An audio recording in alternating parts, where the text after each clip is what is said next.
How are you all? Hope all doing well. I'm Tanuja Dakwal and welcome back to my channel Women's Natural Health Care. So guys, आज की video में मैं आपको बताने वाली हूँ अंडा ना फूटने का क्या प्रमुख कारण होता है और कैसे आप अंडे फूटने के चांसेस को इंक्रीज कर सकते हैं। क्योंकि प्रेगनेंसी कंसीव करने के लिए जब अंडा फूटेगा तो उसमें अंडा रिलीज होने के बाद फैलोपियन ट्यूब में जाएगा, तभी जाके स्पर्म और एग सेल मिल सकते हैं और तभी जाके महिलाओं को प्रेगनेंसी कंसीव हो सकती है। कई बार फॉलिकल्स भी ठीक तरीके से ग्रो हो रहे होते हैं, अंडा भी मैच्योर हो जाता है, बट ओव्यूलेशन के टाइम अंडा ना फूटने की वजह से भी महिलाओं को प्रेगनेंसी कंसीव नहीं हो पाती। इसके पीछे जो सबसे प्रमुख कारण है वो LH हार्मोन का इम्बैलेंस होना है। LH हार्मोन होता है ल्यूटिनाइजिंग हार्मोन। यही एक ऐसा हार्मोन है जो ओव्यूलेशन को ट्रिगर करता है। देखिए, जब फॉलिकल बिल्कुल तैयार हो जाता है, फॉलिकल के अंदर ही मैच्योर अंडा होता है, जब फॉलिकल तैयार होता है तो उसके बाद महिलाओं की बॉडी में ल्यूटिनाइजिंग हार्मोन राइज होना शुरू होता है। तो ल्यूटिनाइजिंग हार्मोन जब राइज होता है तो उसके 24 से लेकर 36 घंटे के बाद महिलाओं की ओवरी से एग रिलीज होता है और फैलोपियन ट्यूब में चला जाता है और इसी दौरान एग सेल और स्पर्म सेल मिल सकते हैं और इसी दौरान महिलाओं को प्रेगनेंसी कंसीव हो सकती है। देखिए, जो ल्यूटिनाइजिंग हार्मोन है ये एक रिप्रोडक्टिव हार्मोन है, एक फर्टिलिटी हार्मोन है। ये हमारे ब्रेन में ग्लैंड होती है, पिट्यूटरी ग्लैंड, जो छोटे से मटर के दाने की तरह होती है। उसी के थ्रू ल्यूटिनाइजिंग हार्मोन प्रोड्यूस होता है।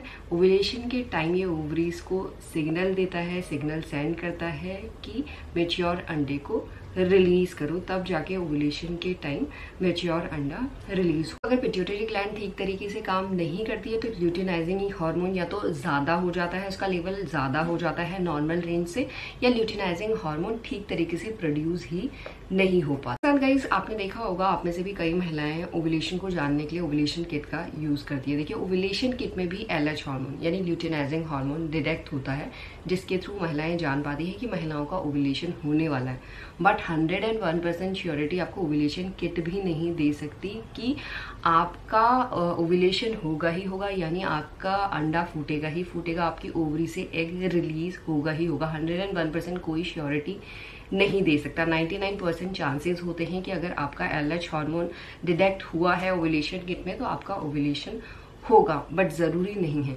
तो आज के वीडियो में मैं आपको ये बताने वाली हूँ कि जब ल्यूटिनाइजिंग हार्मोन इम्बैलेंस होता है, एक कंडीशन होता है कि ल्यूटिनाइजिंग हार्मोन या तो नॉर्मल रेंज से ज़्यादा हो जाता है और एक कंडीशन होता है कि ल्यूटिनाइजिंग हार्मोन नॉर्मल रेंज से कम होता है, यानी ठीक तरीके से पिट्यूटरी ग्लैंड के थ्रू प्रोड्यूस नहीं हो पा रहा होता है। तो ये दोनों ही कंडीशन में क्या कारण मेनली पाए जाते हैं जब महिलाओं का ल्यूटिनाइजिंग हार्मोन इम्बैलेंस होता है, क्या लक्षण महिलाओं की बॉडी में देखे जाते हैं और किस तरीके से आप ल्यूटिनाइजिंग हार्मोन को नेचुरल तरीके से बैलेंस में ला सकते हैं। तो गाइस, इस कंडीशन में जो महिलाओं की बॉडी में लक्षण देखे जाते हैं उसमें सबसे पहला है अनओव्यूलेशन, यानी ओव्यूलेशन ही महिलाओं का नहीं हो रहा होता है, ओवरी से एग ही नहीं रिलीज हो पाता है। इसके साथ साथ महिलाओं को प्रेगनेंसी कंसीव करने में दिक्कत आती है, इनफर्टिलिटी रिलेटेड प्रॉब्लम महिलाएं फेस करती हैं, पीरियड्स के दौरान इरेगुलरिटीज देखी जाती है, या तो पीरियड साइकिल लेंथ इरेगुलर हो जाती है, कभी पीरियड्स आते हैं, किसी महीने आते हैं, किसी महीने आते ही नहीं है, या तो पीरियड्स आने ही बंद हो जाते हैं। इसके साथ साथ अगर आपको रेगुलर पीरियड्स आ भी रहे हैं तो आप देखेंगे जो फ्लो है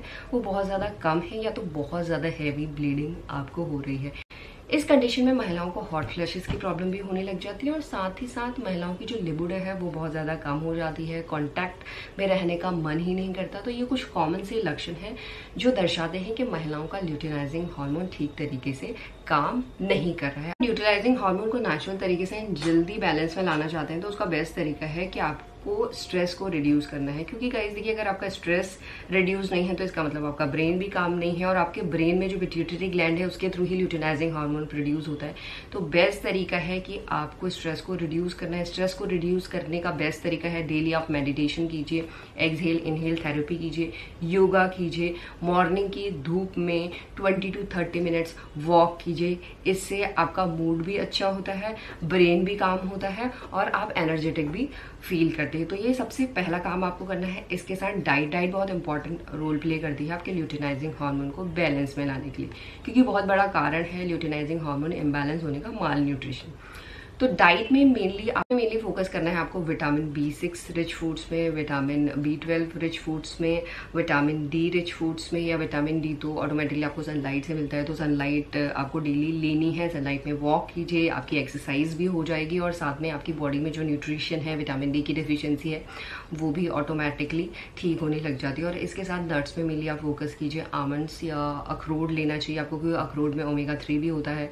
और सीड्स में मेनली फोकस कीजिए फ्लैक्स सीड्स, या जिन सीड्स में ओमेगा 3, ओमेगा 6 और ओमेगा 9 हो, क्योंकि ये हार्मोन के प्रोडक्शन को अच्छा करते हैं, हार्मोन के मेंटेनेंस का काम करते हैं और हार्मोन को रेगुलेट करते हैं और हार्मोन को बैलेंस करते हैं। और इसके साथ आप सोया प्रोडक्ट भी अपनी डाइट में इंक्लूड कर सकते हैं। ये चीज़ें आपको डाइट में मेनली फोकस करनी है। हेल्दी फूड लेना है, बैलेंस डाइट लेनी है, अनहेल्दी कुछ भी नहीं लेना है। कैफीन तो बिल्कुल छोड़ दीजिए। अगर आप कॉफ़ी ले रहे हैं, चाय ले रहे हैं एम्प्टी स्टमक, वो आपको बिल्कुल नहीं लेनी है। इससे हार्मोन को बैलेंस में आने में दिक्कत होती है। और आपको डेली 30 मिनट्स की एक्सरसाइज करनी है। एक्सरसाइज करने से पूरी बॉडी में ब्लड सर्कुलेशन अच्छा होता है, रिप्रोडक्टिव ऑर्गन्स में ब्लड सर्कुलेशन अच्छा होता है। देखिए, रिप्रोडक्टिव ऑर्गन्स में अगर मेनली ओवरीज में आपका ब्लड सर्कुलेशन अच्छा हो रहा है, तो जब पिट्यूटरी ग्लैंड सिग्नल प्रोड्यूस करेगी ओवरीज को, तो ओवरीज समय पे अंडे को रिलीज करेगी, जिससे महिलाओं का ओव्यूलेशन समय पे हो पाएगा, यानी अंडा समय पे रप्चर हो पाएगा। और इसके साथ साथ एक्सरसाइज करने से आपकी बॉडी में जो भी टॉक्सिन्स है वो नेचुरल तरीके से